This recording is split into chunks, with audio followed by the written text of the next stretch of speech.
ಹೇ ಶಂಕರ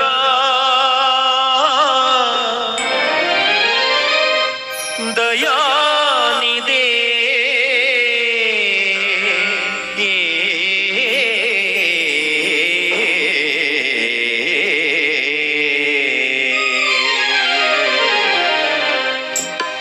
ಈ ದೇಹದಿಂದ ದೂರನಾದೇಕೆ ಆತ್ಮನೇ ಈ ಸಾವು ನ್ಯಾಯವೇ ಈ ಸಾವು ನ್ಯಾಯವೇ ಆಧಾರ ನೀನೆಂದೋ ಈ ಲೋಕ ನಂಬಿದೆ ಈ ದೇಹದಿಂದ ದೂರನಾದೇಕೆ ಆತ್ಮನೇ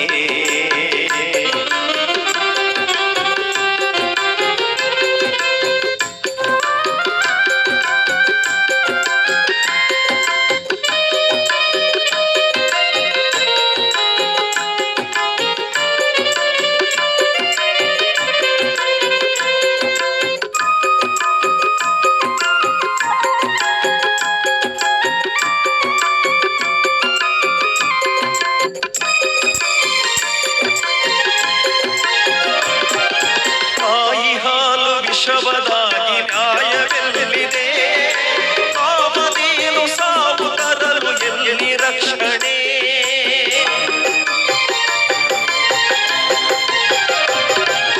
ತಾಯಿ ಹಾಲು ವಿಷವದಾಗಿ ನ್ಯಾಯವೆಲ್ಲಿದೆ ಕಾಮಧೇನು ಸಾವು ತರಲು ಎಲ್ಲಿ ರಕ್ಷಣೆ ಯಾರ ಪಾಪಕ್ಕೆ ಈ ಸಾವುಗಾದಿತೋ ಪರಮ ನ್ಯಾಯ ಬೇಡವೇ ಈ ಸಾವು ನ್ಯಾಯವೇ ಈ ಸಾವು ನ್ಯಾಯವೇ ಆಧಾರ ನೀನೆಂದೋ ಈ ಲೋಕ ನಂಬಿದೆ ಪರಮೇಶ ಸಾವು ತರಲಿ ಎಲ್ಲಿ ರಕ್ಷಣೆ ಏನ ತಪ್ಪಿದೆ ಹೇಳಬಾರದೆ ಸರಿಯೇನು ಮೌನವೇನಿದು ಈ ಸಾವು ನ್ಯಾಯವೇ ಈ ಸಾವು ನ್ಯಾಯವೇ ಆಧಾರ ನೀನೆಂದು ಈ ಲೋಕ ನಂಬಿದೆ ಈ ದೇಹದಿಂದ ದೂರನಾದೆ ಏಕೆ ಆತ್ಮನೇ ತಾಯಿ ಹಾಲು ವಿಷವದಾಗೆ ನ್ಯಾಯವೆಲ್ಲಿದೆ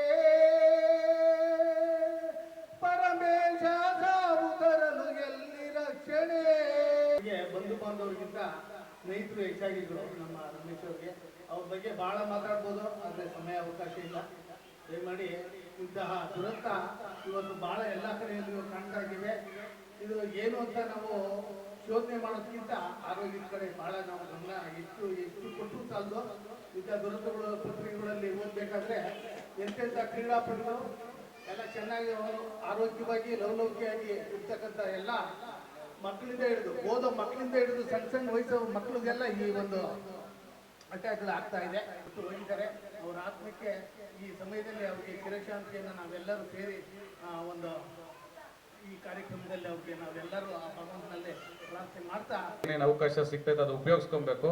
ಒಬ್ಬ ರಮೇಶ ಯಾರಿಗೆ ಜಾಸ್ತಿ ನಮ್ಮ ಪ್ರಕಾಶ್ ಅಂದ್ಬಿಟ್ಟು 12 ಪ್ರಕಾಶ್ ಅಂತ ಅವರು ತುಂಬ ಜೋರಾಗಿದ್ದಾರೆ. ಅವ್ರಿಗೆ ನಾನು ಹೇಳ್ತೀನಿ, ಅವತ್ತು ಇದ್ರ ದಿವಸ ಹೇಳೋಕ್ಕಾಗಲಿಲ್ಲ, ಹೇಳ್ತೀನಿ.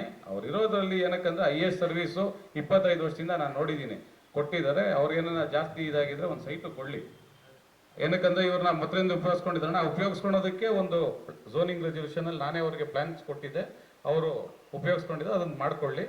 ಅದು ಬಿಟ್ಟು ಇನ್ನೇನು ಹೇಳ, ರಮೇಶ ಯಾವಾಗ್ಲೂ ನಮಗೆ ಇಲ್ಲಿ ಬಂದಾಗ ನಾವು ಇರೋವರೆಗೂ ಅವನು ಜೀವಂತವಾಗಿರಲಿ. ಅವನು ಏನಾನ ಮಾಡಿರೋಂಥ ಒಳ್ಳೆ ಕೆಲಸಗಳಿಗೆ ಇವಾಗ ಇಷ್ಟೆಲ್ಲ ಜನ ಸೇರಿ ಅವ್ರಿಗೂ ಶ್ರದ್ಧಾಂಜಲಿ ಸಭೆ ಮಾಡ್ಬೇಕಂತ ಹೇಳಿದ್ರೆ ಯಾರನ್ನೂ ಅಷ್ಟೊಂದು ಈಸಿಯಾಗಿ ಏನು ಮಾಡೋಕ್ಕಾಗಲ್ಲ. ಎಲ್ಲ ಮುಖಂಡರು ಬಂದು ಮಾಡಬೇಕು ಅಂದರೆ ಏನಾನ ನೀವು ಮಾಡಿರೋ ಒಳ್ಳೆ ಕೆಲಸಗಳೆಲ್ಲ ಒಳ್ಳೆ ನಡವಳಿಕೆಗಳಿಗೋಸ್ಕರ ಮಾಡ್ತಾರೆ. ಜೊತೆಗೆ ನೀವು ಕರೆಸಿ ನನ್ನನ್ನು ಅವ್ರಿಗೆ ಒಂದು ಶ್ರದ್ಧಾಂಜಲಿ ಸಭೆಗೆ ಅವ್ರನ್ನ ಜ್ಞಾಪಿಸ್ಕೊಳ್ಳುವಂಥದ್ದಕ್ಕೆ ಅವಕಾಶ ಮಾಡಿರಿ. ತಮ್ಮೆಲ್ಲರಿಗೂ ಹೊಂದಿಸಿ ರಮೇಶ್ಗೆ ಮೊನ್ನೆ ಹೇಳಿದೆ, ನನ್ನ ಕೈಯಲ್ಲಿ ಇವಾಗ ಸದ್ಯಕ್ಕೆ ಮುಂದಕ್ಕೆ ನಾನು ಜೀವಮಾನ ಪೂರ್ತಿ ನಾನು ಎಷ್ಟಿರ್ತೈತೆ ನಾನು ಬರೀ ರಮೇಶ್ಗಂತಲ್ಲ, ಯಾರು ನೊಂದವ್ರಿಗೂ ನನ್ನ ಜೊತೆಲಿದ್ದೀನಣ್ಣ, ಜೊತೆಲಿ ಮುಂದಕ್ಕೂ ಇರ್ತೀನಿ. ಬಟ್ ಇವಾಗ ತಕ್ಷಣಕ್ಕೆ ಅವ್ರಿಗೆ ಹೇಳಿದೆ, ಅವ್ರ 3 ಜನ ಮಕ್ಕಳಿಗೂ ಒಂದು 25,000 ಮೂವರ್ಗು FD ನಾನು ಅವ್ರು ಯಾವಾಗ ಹೇಳ್ತಾರೆ 11 ದಿವಸ ಕಾರ್ಯಕ್ರಮ ಬಿಟ್ಮೇಲೆ ಮಾಡ್ಕೊಡ್ತೀನಿ ಅಂತ ಹೇಳಿದ್ದೀನಿ. ಜೊತೆ ಒಳಗಡೆ ಅವ್ರ ಎಜುಕೇಷನ್ಗೂ ಏನೇನಾಗಬೇಕು ಅದನ್ನು ನಾನು ಮುಂದಕ್ಕೂ ನಾನು ಸಹಾಯ ಮಾಡ್ತೀನಿ. ಆ ಥರ ರಮೇಶ್ ಥರ ನೊಂದವ್ರಿಗೆ ನಮ್ಮ ಕೈಯಲ್ಲಾಗಿದ್ದ ಮಾಡ್ಕೊಂಡ್ಬರ್ತಾ ಇದ್ದೀವಿ. ಮುಂದಕ್ಕೂ ಮಾಡ್ಕೊಂಡ್ ಬರ್ತೀವಿ. ಈ ತರ ಸಮಾಜಮುಖಿ ಕಾರ್ಯಕ್ರಮದಲ್ಲಿ ಸಮಾಜಕ್ಕೋಸ್ಕರ ಅಲ್ಲ, ನಾವು ಹುಟ್ಟ ನಾವು ಯಾವ್ದು ಅಪ್ಲಿಕೇಶನ್ ಹಾಕೊಂಡೇನು ಜಾತಿ ಯಾವ ಜಾತಿ ಅಂತ ಹುಟ್ಟಲ್ಲ. ಇದು ಆ ಥರ ಕಾರ್ಯಕ್ರಮ. ರಮೇಶ್ ಅವ್ರನ್ನ ನಾನು ಸ್ವಲ್ಪ ವರ್ಷದ ಕೆಳಗೆ ನೋಡಿದ್ರು. ಅವ್ರು ಹೆಚ್ಚಿಗೆ ಗುರುತ್ಕೊಂಡಿದ್ದು ನಮ್ಮ ಮುತ್ತಣ್ಣವರ ಒಡನಾಡಿಯಾಗಿ ಭಾಳ ಆತ್ಮೀಯವಾಗಿ ಮಾತಾಡ್ಸೋರು. ನಮ್ಮ ಯಜ್ಞಣ್ಣ ಆಂಜಿನಪ್ಪನವ್ರು ಬಂದರು, ಅಗ್ನೇಸ್ತ್ರ ಆಂಜಿನಪ್ಪನವ್ರು ಬಂದರು ಅಂತ ಹೇಳೋರು. ನನಗೆ ಆಶ್ಚರ್ಯ ಆಯಿತು ಮೊನ್ನೆ, ಅದು ನಾವು ಇರಲಿಲ್ಲ. ಈಗ ಈ ಒಂದು ಆ ಪುಟ್ಟ ಮಕ್ಕಳು ನೋಡಿ ನಾನು ಇವತ್ತೇ ಗೊತ್ತಾಯಿತು ನೋವು, ಆ ಮಕ್ಕಳು ನೋವು. ಈ ದೇಹದಿಂದ ದೂರನಾದೇಕೆ ಆತ್ಮನೇ. ಪ್ರಕಾಶ್ ಅದೇನು ಗೊತ್ತಿಲ್ಲ, ನಾವು ಆಟೋದಲ್ಲಿ ಅವರೇ ನನ್ನ ಆಟೋದಲ್ಲೇ ಕರ್ಕೊಂಡ್ ಬಂದಿದ್ದಾರೆ. ನಾಗರಬಾವಿಗೆ ಹೋಗಿದ್ದೀವಿ. ಅವತ್ತು 7 ಗಂಟೆಯಿಂದ 10 ಗಂಟೆವರೆಗೂ ನನ್ನ ಜೊತೆನಲ್ಲಿದ್ದಾರೆ. ಆ 10 ಗಂಟೆ ನಮ್ಮ ಜೊತೆಲಿ ಇರ್ಬೇಕಾದ್ರೆ ಏನೋ ಅತಿ ಹೆಚ್ಚು ನೆನೆಸ್ಕೊಂಡ್ರು ಅವತ್ತು. ಅದಕ್ಕೆ ಬಂದಿದ್ದಾರೆ ನಿಜವಾಗ್ಲೂ. ಇವತ್ತು ಅತ್ಯಂತ ದುಃಖವಾಗ್ತಾ ಇದೆ. ನಮ್ಮನ್ನೆಲ್ಲ ಅಗಲಿದ ಸನ್ಮಾನ್ಯ ಮುಖಂಡರು ಹಾಗೂ ಕಾಂಗ್ರೆಸ್ಸಿನಲ್ಲಿ 35 ವರ್ಷ ಕಾಲ ದುಡಿದಂಥ ನಮ್ಮ ರಮೇಶ್ ಅವರು ಆಕಸ್ಮಿಕವಾಗಿ ಹೃದಯಾಘಾತದಿಂದ ನಿಧನರಾಗಿದ್ದಾರೆ. ಅವರು ನಮ್ಮಲ್ಲಿ ಬಿಟ್ಟು ಹೋಗಿದ್ದಕ್ಕೆ ಅತ್ಯಂತ ದುಃಖವಾಗ್ತಾ ಇದೆ. ಇದನ್ನು ಅತ್ಯಂತ ತುರ್ತಾಗಿ ನಾವೆಲ್ಲ ಗೆಳೆಯರೆಲ್ಲ ಸೇರಿಕೊಂಡು ದೇವರಾಜಣ್ಣ ಮತ್ತು ತುಳಸಿರಾಮು, ನಮ್ಮ ಶಶಿಕುಮಾರು, ನಮ್ಮ ಆಜ್ಞಾನಣ್ಣ ಮತ್ತು ಗಂಗರಾಜು ಎಲ್ಲ ಅನೇಕ ಮಧು ಎಲ್ಲರೂ ಸೇರಿಕೊಂಡು ತುರ್ತಾಗಿ ಈ ಒಂದು ಶ್ರದ್ಧಾಂಜಲಿ ಸಭೆ ಮಾಡಬೇಕು ಮತ್ತು ಆ ಕುಟುಂಬಕ್ಕೆ ನಾವು ಮಾದರಿ ಆಗಬೇಕು, ನಾವೆಲ್ಲ ಬೆಂಬಲವಾಗಿ ನಿಂತ್ಕೋಬೇಕಂತೇಳಿ ತೀರ್ಮಾನ ತಗೊಂಡಾಗ ಈ ಎಲ್ಲರೂ ಕೂಡ ಒಪ್ಪಿಕೊಂಡು ಮತ್ತು ಈ ಕಾರ್ಯಕ್ರಮಕ್ಕೆ ಒತ್ತು ನೀಡಿದಂಥವ್ರು ನಮ್ಮ ವೆಂಕಟರಾಮಣ್ಣವರು. ನಿಜವಾಗಲೂ ಅವರು ಕೂಡ ಅರ್ಥಗರ್ಭಿತವಾಗಿ ಮಾತನಾಡಿದ್ದಾರೆ. ಮತ್ತು ಇವತ್ತು ರಮೇಶ್ಗೆ ಯಾಕೆ ಮಾಡಬೇಕು ಅನ್ನೋದನ್ನು ಪ್ರಶ್ನೆ. ಈಗ ರಮೇಶು ಎಲ್ಲರಲ್ಲೂ ನಾನು ಒಬ್ಬ ಅಂತ ಇರ್ತಿದ್ದರು, ಒಬ್ಬ ಸ್ನೇಹಿಮನಿಯಾಗಿರ್ತಿರ್ತರು, ಸಮಾಜದ ಮುಖಿಯಾಗಿದ್ದರು. ಮತ್ತು ಅದರಲ್ಲೂ ಯಾವತ್ತೂ ತನ್ನ ಕುಟುಂಬದ ಬಗ್ಗೆ ಯೋಚನೆಯೇ ಮಾಡಿದಂಥವ್ರಲ್ಲ. ಅವ್ರ ಮನೆ ಇವತ್ತು ಸ್ವಂತ ಮನೆ ಇಲ್ಲ ಮತ್ತು ಈ ಸರ್ಕಾರದಿಂದ ಏನು ಸೌಲಭ್ಯಗಳು ತಗೊಂಡಿಲ್ಲ. ಇವತ್ತು ಇಡೀ ಕುಟುಂಬವೇ ಒಂದು ಕತ್ಲಲ್ಲಿ ಇದೆ. ಆ ಕುಟುಂಬಕ್ಕೆ ನಾವೆಲ್ಲರೂ ಕೂಡ ಆಸರೆ ಆಗಬೇಕು. ಆ ಮಕ್ಕಳಿಗೆ ನಾವೆಲ್ಲ ಕೂಡ ರಮೇಶ್ ನಮ್ಮೊಳಗಡೆ ಇದ್ದಾರೆ ಅಂತೇಳಿ ನಾವೆಲ್ಲ ಬೆಂಬಲವಾಗಿ ನಿಂತ್ಕೋಬೇಕು. ಅವರ ಶಿಕ್ಷಣಕ್ಕೆ ಮತ್ತು ಶೈಕ್ಷಣಿಕವಾಗಿ ನಾವೆಲ್ಲ ನಿಂತ್ಕೊಂಡಾಗ ಮಾತ್ರ ಈ ಸಮಾಜ ಕಟ್ಟಕ್ಕೆ ಸಾಧ್ಯ ಆಗುತ್ತೆ. ಇಲ್ಲಾಂದರೆ ಸಮಾಜಕ್ಕೆ ನಾವು ದ್ರೋಹ ಬಗ್ದಂಗೆ ಆಗುತ್ತೆ. ಈ ಥರ ರಮೇಶ್ ಅಂಥವರು ಅನೇಕ ಕುಟುಂಬಗಳಿರ್ತವೆ. ನಮ್ಮ ಕೈಲಾದ ಮಟ್ಟಿಗೆ ವೈಯಕ್ತಿಕವಾಗಿ ನಮ್ಮಲ್ಲಿ ಏನಾಗಿಷ್ಟಾಗುತ್ತೋ ಅಷ್ಟು ನಾವೆಲ್ಲ ಸಮಾಜದ ಜೊತೆಯಾಗಿದ್ದರೆ ಅದು ಅರ್ಥಪೂರ್ಣ ಆಗುತ್ತೆ ಅಂತ ನಾನು ಈ ಸಂದರ್ಭದಲ್ಲಿ ವಿನಂತಿ ಮಾಡ್ತಿದ್ದೀನಿ. ಕಾಂಗ್ರೆಸ್ಸಲ್ಲಿ ಅವರು ಬಿಟ್ಟು ಪಕ್ಷಾತೀತವಾಗಿ ಎಲ್ಲರೂ ಕೂಡ ಕೈ ಜೋಡಿಸ್ಬಿಡ್ಬೇಕಂತ ನಾನು ಹೇಳ್ತಾ ಇದ್ದೀನಿ. ಯಾಕಂದರೆ ಒಬ್ಬ ಸಮಾಜ ಸೇವಕ ರಮೇಶು ಎಲ್ಲರ ಜೊತೆ ನಗುಮುಖದಿಂದ ಇರ್ತಕ್ಕಂಥ ಸ್ನೇಹಮಯ ರಮೇಶ್ ಅವರ ಕುಟುಂಬಕ್ಕೆ ನಾವೆಲ್ಲ ಜೊತೆಯಾಗೋಣ. ನಾನು ಕೂಡ ಜೊತೆಯಾಗಿರ್ತೀನಿ ಅವರ ಕುಟುಂಬಕ್ಕೆ ಅಂತ ಹೇಳ್ತಾ ನಾನು ಮಾತು ಮುಗಿಸ್ತಾ ಇದ್ದೀನಿ. ಇವತ್ತು ನಮ್ಮೆಲ್ಲರ ಆತ್ಮೀಯ ಸ್ನೇಹಿತ ರಮೇಶ್ನವರು ನಿಧನರಾಗಿದ್ದಾರೆ. ತುಂಬ ದುಃಖದ ಸಂಗತಿ ಇದು. ರಮೇಶ್ ಅವರು ನಮ್ಮ ಜೊತೆಗಿದ್ದರು ಸ್ನೇಹಿತರಾಗಿ. ಆದರೆ ಸಮಾಜದಲ್ಲಿ ಕೂಡ ಒಳ್ಳೆಯ ಕೆಲಸದಿಂದ ಗುರುತಿಸ್ಕೊಂಡಿದ್ದಾರೆ. ಇವತ್ತು ಇಷ್ಟು ಜನ ಅವರು ಶ್ರದ್ಧಾಂಜಲಿ ಸಮಾರಂಭಕ್ಕೆ ಬಂದಿರೋದೇ ಸಾಕ್ಷಿ. ಅವರು ಜನರ ಪ್ರೀತಿನ ಯಾವ ರೀತಿ ಗಳಿಸ್ಕೊಂಡಿದ್ದಾರೆ ಅಂತ. ನಾವು ಗಳಿಸ್ಕೋಬೇಕಾಗಿರೋದು ಇದೇನೆ, ಜನರ ವಿಶ್ವಾಸ, ಪ್ರೀತಿ. ಆಸ್ತಿ, ಅಂತಸ್ತು, ಸಂಪತ್ತು, ಪದವಿ ಎಲ್ಲನೂ ಬರುತ್ತೆ ಹೋಗುತ್ತಷ್ಟೆ, ಅವರಿರೋರ್ಗಷ್ಟೇ ಅವೆಲ್ಲ. ಆದರೆ ನೀವು ಜನರ ಮಧ್ಯೆ ಇದ್ದು ಅವರು ಪ್ರೀತಿ ವಿಶ್ವಾಸ ಗಳಿಸ್ಕೊಂಡಿದ್ರೆ ಮರಣದ ನಂತರನೂ ಕೂಡ ನಿಮಗೆ ಜೀವ ಇರುತ್ತೆ. ಅದಕ್ಕಿದೆ ಸಾಕ್ಷಿ. ಇಷ್ಟು ತುರ್ತಾಗಿ ಆಯೋಜನೆ ಮಾಡಿ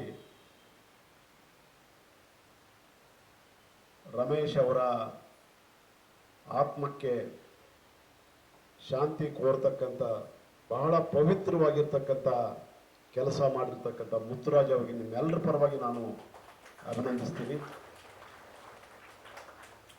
ವಿಶೇಷವಾಗಿ ಸಾವು, ಶ್ರದ್ಧಾಂಜಲಿ ಕಾರ್ಯ ಇಂಥವೆಲ್ಲ ಆಯೋಜನೆ ಮಾಡೋದಕ್ಕೆ ಬಹಳ ನೋವಿನಿಂದ ಮಾಡಬೇಕಾಗಿರುವಂಥ ಕೆಲಸ ಇದು. ಅಷ್ಟು ಸುಲಭವಾಗಿ ಸಾಧನೆ ಆಗುವಂಥ ಕೆಲಸ ಅಲ್ಲ. ಅಂಥದ್ರಲ್ಲಿ ಇವತ್ತು 4ನೇ ದಿವಸ 31ನೇ ತಾರೀಕು ನಿಧನರಾಗಿ 1ನೇ ತಾರೀಕು ಶಾಸಕರ ಭವನದಲ್ಲಿ ನಾವು ರಾಜ್ಯದ ಅನೇಕ ದಲಿತ ಸಂಘಟನೆಗಳ ರಾಜ್ಯ ಮುಖಂಡರು ಮಾಧ್ಯಮಗಳ ಮುಂದೆ ಶ್ರದ್ಧಾಂಜಲಿ ಸಭೆಯನ್ನ ಮಾಡೋದಕ್ಕೆ ಯಾರಾದರೂ ಒಬ್ಬರು ಸಮಾಜಮುಖಿ ಚಿಂತಕರಿದ್ದರೆ ಮಾತ್ರ ಸಾಧ್ಯ ಆಗುತ್ತೆ. ಇಲ್ಲಾಂದ್ರೆ ರಮೇಶ್ ಹುಟ್ಟಿದ್ರು, ನಮ್ಮ ಜೊತೆ ಇದ್ರು, ಒಡನಾಡಿಯಾಗಿದ್ರು, ಹೋದರು ಅಂತೇಳಿ ನಿರ್ಲಕ್ಷ್ಯತನ ನೋಡುವಂಥ ಈ ಸಮಾಜದಲ್ಲಿ ಮುತ್ತುರಾಜು ಅಂತ ಒಬ್ಬ ಸಮಾಜಮುಖಿ ಚಿಂತಕ ಇಂಥ ಒಂದು ಶ್ರದ್ಧಾಂಜಲಿ ಸಭೆಗೆ ಕಾರಣಕರ್ತರಾಗಿರೋದಕ್ಕೆ ನಾನು ಬಹಳ ಆತನಿಗೆ ಧನ್ಯವಾದಗಳನ್ನು ಹೇಳಕ್ಕೆ ಇಷ್ಟಪಡ್ತೀನಿ. ಯಾಕಂತ ಹೇಳಿದ್ರೆ ಮುತ್ತುರಾಜು ರೀತಿಯಲ್ಲಿ ನಾವು ಕೂಡ ನಡೆದ್ರೆ ಇಡೀ ನಮ್ಮ ಬಂಧು ಬಳಗ ಅಷ್ಟೇ ಅಲ್ಲ, ಇಡೀ ನಮ್ಮ ಸಮಾಜ ಆ ಸಮಾಜಕ್ಕೆ ಋಣ ತೀರಿಸ್ತಕ್ಕಂಥ ಕೆಲಸ ಆಗುತ್ತೆ. ಬಾಬಾ ಸಾಹೇಬ್ ಅಂಬೇಡ್ಕರ್ ಅದನ್ನೇ ಹೇಳ್ತಾ ಇದ್ರು, ನಿಮ್ಮ ಸಮಾಜವನ್ನ ಮರೆತರೆ ನೀವು ನಿಮ್ಮ ಬಂಧು ಬಳಗದ ಋಣ ತೀರ್ಸಕ್ಕಾಗಲ್ಲ. ಸಮಾಜ ಋಣ ತೀರಿಸ್ಬೇಕಂತ ಹೇಳಿದ್ರೆ ಬಂಧು ಬಳಗದ ಸಮಸ್ಯೆಗಳ ಬಗ್ಗೆ, ಅವರು ರೂಢಿಸ್ಕೊಂಡಿರ್ತಕ್ಕಂಥ ಭವಿಷ್ಯದ ಬಗ್ಗೆ, ಅವರ ಮುಂದಿನ ನಡೆಯ ಬಗ್ಗೆ ಸದಾ ಚಿಂತಿಸುವಂತಾಗಬೇಕು. ಮನೆಯಲ್ಲಿ 3ನೇ ದಿವಸ ಹಾಲಾಗ್ತಾರೆ, 11ನೇ ದಿನಕ್ಕೋ 12ನೇ ದಿನಕ್ಕೋ ತಿಥಿ ಮಾಡ್ತಾರೆ, ಅಲ್ಲಿ ಮುಗಿದೋಗುತ್ತೆ. ಹೆಚ್ಚು ಅಂದ್ರೆ ಅವ್ರ ಮನೆಯವರು, ಅವರ ಹತ್ತಿರದ ಬಂಧು ಬಳಗ ವರ್ಷಕ್ಕೊಂದ್ಸಲ ಬಂದು ಸಮಾಧಿ ಪೂಜೆ ಮಾಡುವಂಥದ್ದು ಬಿಟ್ರೆ ನಾವು ಇದು ನೋಡ್ತಾ ಇರೋದು ಬರೀ ನಮ್ಮ ಸಮಾಜಗಳಲ್ಲ ಅಷ್ಟೆಲ್ಲ, ಇಡೀ ಸಮಾಜದಲ್ಲಿ ನಡೀತಾ ಇರ್ತಕ್ಕಂಥ ವಿಚಾರ ಇದು. ಇಂಥ ವಿಷಯದಲ್ಲಿ ಇವತ್ತು ನನಗೆ ಬಹಳ ಪ್ರೀತಿಯಿಂದ ರಮೇಶು ನನ್ನ ಕಾರ್ಯಕ್ರಮಗಳಿಗೆ ಬರ್ತಾ ಇದ್ರು, ನೋಡ್ತಾ ಇದ್ರು, ಬಹಳ ಧನ್ಯಭಾವದಿಂದ ಬಂದು ನನಗೆ ನಮಸ್ಕಾರ, ಕಾಲಿಗೆ ನಮಸ್ಕಾರ ಮಾಡೋದು ಇದೆಲ್ಲ ಮಾಡಿದಾರೆ. ನೆನಪು ಬರುತ್ತೆ ನನಗೆ. ಅಂತ ಒಂದು ಸಂಸ್ಕಾರ ಕೊಡ್ಬೇಕಲ್ಲ, ಯಾರು ಕೊಡ್ಬೇಕು? ಆ ಸಂಸ್ಕಾರ ಕೊಡ್ತಕ್ಕಂಥ ಒಬ್ಬ ಸಮಾಜಮುಖಿ ಚಿಂತಕ ಇವತ್ತು ನಮ್ಮ ಜೊತೆಗೆ ಈ ಕಾರ್ಯಕ್ರಮ ನಡೆಯೋದಕ್ಕೆ ಕಾರಣಕರ್ತರಾಗಿದ್ದಾರೆ. ರಮೇಶು ಅವರನ್ನ ಮಕ್ಕಳನ್ನ ನೆನೀತ ಆಂಜನಪ್ಪ ಬಹಳ ದುಃಖ ತಪ್ತರಾಗಿ ಮಾತಾಡಕ್ಕಾಗಿಲ್ಲ, ಕಣ್ಣೀರು ಹಾಕಿ ಮಕ್ಕಳನ್ನ ವೇದಿಕೆ ಕರೆಸ್ಕೊಂಡ್ರು. ನಿಮ್ಮೆಲ್ಲರ ಮನಸ್ಸಲ್ಲಿ ಆಂಜನಪ್ಪನ ರೀತಿ ಮನಸ್ಸೊಂದಿದ್ರೆ ಅವ್ರ ಕುಟುಂಬ ದೊಡ್ಡದಾಗೋದೇನು ದೊಡ್ಡದಲ್ಲ, ನಮ್ಮ ಸಮಾಜ ದೊಡ್ಡದಾಗೋದೇನು ದೊಡ್ಡದಲ್ಲ. ಮಕ್ಕಳು ಎಷ್ಟು ಮುಗ್ಧರಾಗಿ ನನಗೆ ಕಾಣ್ತಾರೆ ನೋಡ್ರಿ, ಬಹಳ ಮುಗ್ಧಂತ ಮಕ್ಕಳು, ನೋಡಕ್ಕೆ ಬಹಳ ಸುಂದರವಾಗಿದ್ದಾರೆ. ನನಗೆ ಆ ಮಕ್ಕಳು ನೋಡ್ತಾ ಇದ್ರೆ ಅಂಬೇಡ್ಕರ್ ಮುಖ ನೋಡ್ದಂಗಿದೆ, ಬುದ್ಧನ ಮುಖ ನೋಡ್ದಂಗಿದೆ, ಅಷ್ಟು ಮುಗ್ಧವಾಗಿದ್ದಾರೆ. ರಮೇಶ್ನಷ್ಟೇ ಮುದ್ದು ಮುಖಗಳನ್ನ ಒಂದು ಇವತ್ತು ನಮ್ಮ ಜೊತೆಗಿದ್ದಾರೆ. ನಮ್ಮ ಶ್ರೀನಾಥ್ ಅವರು ಸಮಾಜದಲ್ಲಿ ಅಪರೂಪಕ್ಕೊಬ್ರು ಈ ತರದ್ದು ತೊಂದರೆಯಲ್ಲಿರೋರಿಗೆ, ಅನ್ಯಾಯಕ್ಕೊಳಗಾದವ್ರಿಗೆ, ದೌರ್ಜನ್ಯಕ್ಕೊಳಗಾದವ್ರಿಗೆ ಸಹಾಯ ಹಸ್ತ ಕೊಡುವಂಥದ್ದು ಬಹಳ ಅಪರೂಪ.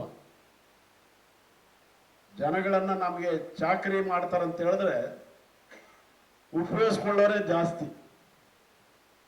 ಆದರೆ ಅಂತ ಒಬ್ಬ ಮನುಷ್ಯ ನನ್ನ ಒಡನಾಡಿಯಾಗಿದ್ದ, ನನ್ನ ನಮಸ್ಕಾರ ಆಗ್ತಾ ಇದ್ದ, ನಮಗೆ ಕಾಫಿ ಟೀ ಕುಡಿತಾ ಇದ್ವಿ, ಜೊತೆಯಲ್ಲಿ ಓಡಾಡ್ತಾ ಇದ್ವಿ ಅಂತವ್ರಿಗೆ ನಾವು ಅವ್ರು ಇರೋವಾಗ ಅದು ಬೇರೆ.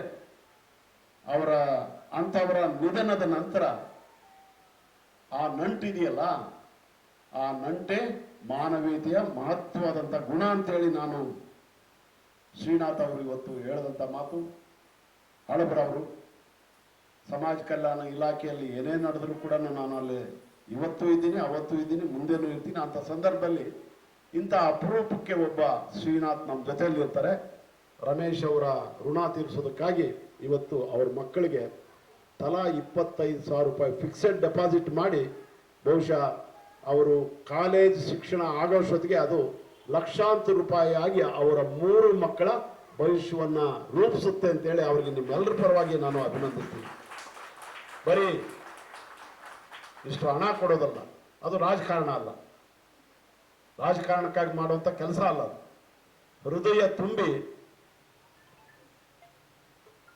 ಅಭಿನಂದಿಸ್ತಕ್ಕಂಥದ್ದು, ಅಂಥವರ ಋಣ ತೀರಿಸ್ತಕ್ಕಂಥದ್ದು ಬಹಳ ಮಹತ್ವದ ಕೆಲಸ ಅಂತೇಳಿ ನಾನು ಮತ್ತೊಮ್ಮೆ ಅವ್ರನ್ನ ಅಭಿನಂದಿಸ್ತೀನಿ. ಇದೇ ಸಂದರ್ಭದಲ್ಲಿ ನಮ್ಮ ಮುತ್ತುರಾಜು ಅವರು ಆ ಮಕ್ಕಳ ಹೆಸರಲ್ಲಿ 50,000 ರೂಪಾಯಿ ಚೆಕ್ಕನ್ನು ಕೊಟ್ಟಿದ್ದಾರೆ. ಅದನ್ನು ಫಿಕ್ಸೆಡ್ ಡೆಪಾಸಿಟ್ ಮಾಡ್ತಾ ಇದ್ದಾರೆ. ಈ ಮೂಲಕ ಇವರಿಬ್ಬರು ಆದರ್ಶ ದಾನಿಗಳಾಗಿ ಇವತ್ತು ದಾನ ಅಲ್ಲ, ಅದು ರಮೇಶ್ಗೆ ಅವರು ಕೊಡಮಾಡ್ತಾ ಇರ್ತಕ್ಕಂಥ ಬಹಳ ದೊಡ್ಡ ಋಣ ತೀರಿಸ್ತಕ್ಕಂಥ ಗುಣದಿಂದ ಇದನ್ನು ಕೊಟ್ಟಿದ್ದಾರೆ.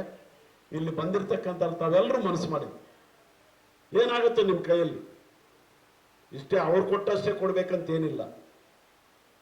ಎಲ್ಲರೂ ಕೂಡ ತಾವು ಮನಸ್ಸು ಮಾಡಿ ಈ ಶ್ರದ್ಧಾಂಜಲಿ ಸಭೆ ಮೂಲಕ ನೀವೇನು ಎಲ್ರಿಗೂ ಗೊತ್ತಾಗಂಗೇನೆ ಮಾಡಬೇಕಾಗಿಲ್ಲ. ನಿಮಗೆ ಅವ್ರ ಫೋನ್ ನಂಬರ್ ಕೊಡ್ತಾರೆ ಅಥವಾ ಅವ್ರ ಅಕೌಂಟ್ ನಂಬರ್ ಕೊಡ್ತಾರೆ ಮನೆಯವ್ರದ್ದು.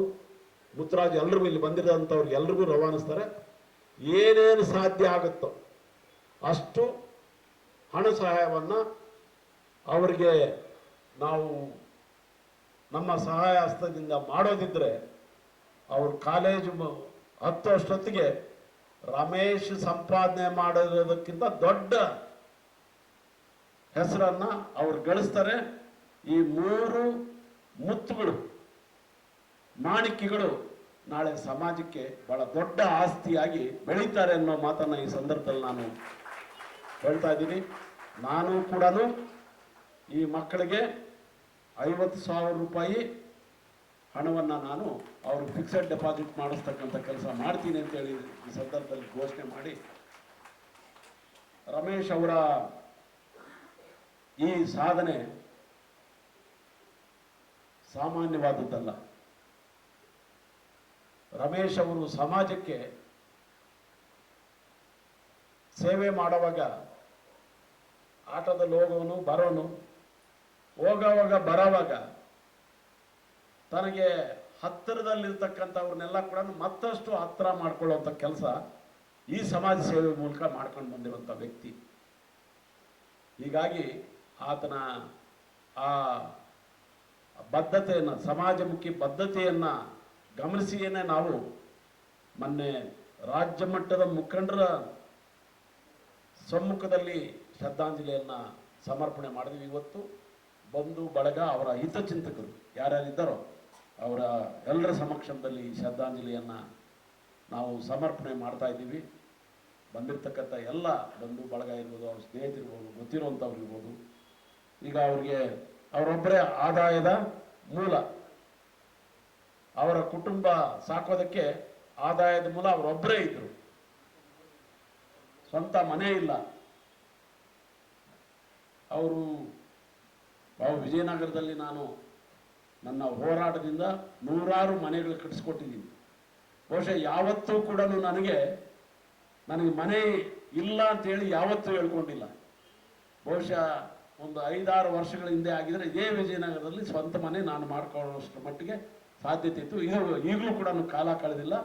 ಅದನ್ನು ಮುತ್ತುರಾಜು ನಾವಿಬ್ಬರು ಸೇರಿ ಅವ್ರಿಗೆ ಸ್ವಂತ ಮನೆ ಕೂಡ ಮಾಡಿಕೊಡುವಂಥ ಕೆಲಸ ಮಾಡೋಣ ಅಂತೇಳಿ ಈ ಸಂದರ್ಭದಲ್ಲಿ ಇಲಾಖೆಗಳಲ್ಲಿ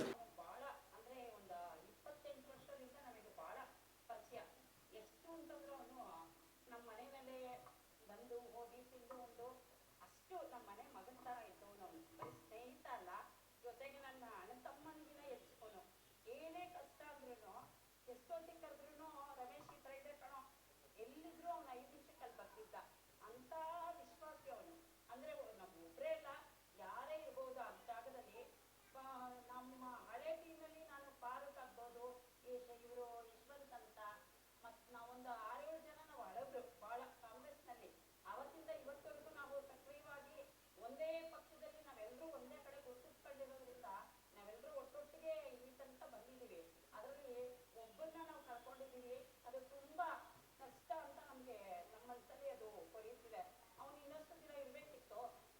ನಮ್ಮ ಮಕ್ಕಳನ್ನೆಲ್ಲ ಇಷ್ಟು ಪುಟ್ಟ ಮಕ್ಕಳನ್ನೆಲ್ಲ ಬಿಟ್ಟು ಅವನು ಇಷ್ಟು ಬೇಗ ಹೋಗ್ತಾನೆ ಅಂತ ನಾವು ಅಂದ್ಕೊಂಡಿರ್ಲಿಲ್ಲ. ಲಾಸ್ಟ್ ದಿನ ಅವನು ಸಾಯಂಕಾಲ ಬೆಳಗ್ಗೆಗೆ ಹಿಂದಿನ 3 ದಿನ ಕೂಡ ಪ್ರತಿದಿನ ಬಂದು ನನ್ನನ್ನು ಮಾತಾಡಿಸ್ಕೊಂಡು, ಆ ಟೈಮಲ್ಲಿ ನನಗೆ ಹುಷಾರು ಬೇರೆ ಇರಲಿಲ್ಲ, ಜ್ವರ ಇತ್ತು. ಹಂಗಾಗಿ ನನ್ನನ್ನು ರೇಗಿಸ್ಕೊಂಡು ನೀನು ಮನೆಗೆ ಬಂದಿಲ್ಲ ಹುಷಾರಾಗು ಅಂತೇಳಿ ನಾನು ಟ್ಯಾಬ್ಲೆಟ್ ತಗೊಂಡೆ. ಇಲ್ಲ ನಾನು ತಗೊಂಡಿದ್ದೀನಪ್ಪ ಅಂದ್ರು ಬಿಡ್ದೇನೆ ಮತ್ತೆ ಕ್ಯಾಲ್ಸಿಯಂ ಮಾತ್ರ ನಾನು ತಂದು ಕೊಡ್ತೀನಿ ತಗೋ ಅಂತೇಳಿ ರೇಗಿಸ್ಬಿಟ್ಟು ಮತ್ತೆ ಕೊಟ್ಟು ಬೆಳಗ್ಗೆ ನೋಡ್ತೀನಿ 7:30 ಅಂತ ಎಷ್ಟು ಬೇಜಾರಾಗ್ತದೆ ಅಂದರೆ ಅಷ್ಟು ಇದಾಗ್ತಿತ್ತು. ಆಮೇಲೆ ಇಂಥ ಒಂದು ಸಂಘಟನೆಯಲ್ಲಿ ಅವನು ತೊಡಗಿಸ್ಕೊಂಡು ನಮ್ಮ ವೆಂಕಟರಮಣವರು ನಾನು ಭಾಳ ಒಂದು 20-25 ವರ್ಷದಿಂದ ಎಲ್ಲ ಸಂಘಟನೆಯಲ್ಲೂ ಹೋಗ್ತೇನೆ.